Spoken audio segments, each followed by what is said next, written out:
in Lawrence County will be closed Monday and Tuesday as Georgia Power is still working to ease widespread outage concerns.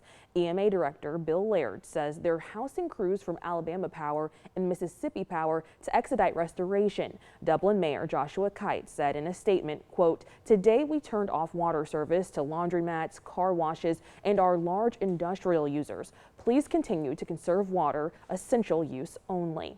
Now, Carmen Brown went to Dublin to give you a look at their latest recovery and cleanup efforts.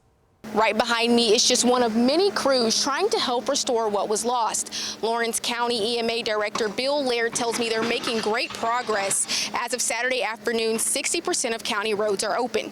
A lot of cleanup, a lot of power lines down. Probably one of the worst storms Middle Georgia's ever seen. Bryant McLendon says his team wants to help until all damage is clear.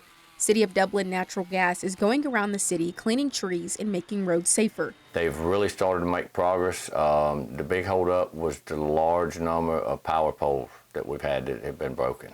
Bill Laird, EMA Director, says they have 6 power companies assisting, but Southern companies sent Mississippi and Alabama Power. Laird also says they're making room to provide shelter to people from Johnson County. Everybody's communicating and tackling things that we can just to try to get the streets clean, and a lot of people can't even get out of their house down the street because there's still trees down. The county coroner confirmed 2 deaths in Lawrence caused by falling trees during the storm. McLendon says tree damage hits close to home for some of his coworkers. Some of our actual coworkers here down the street had trees falling on their house into his grandson's living room. And drivers from neighboring counties without access to gas are relying on Dublin stations.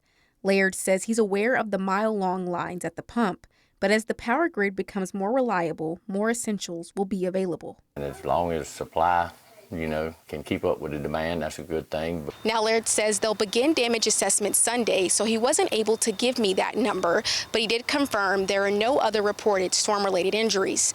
In Dublin, Carmen Brown, 13 WMAZ News.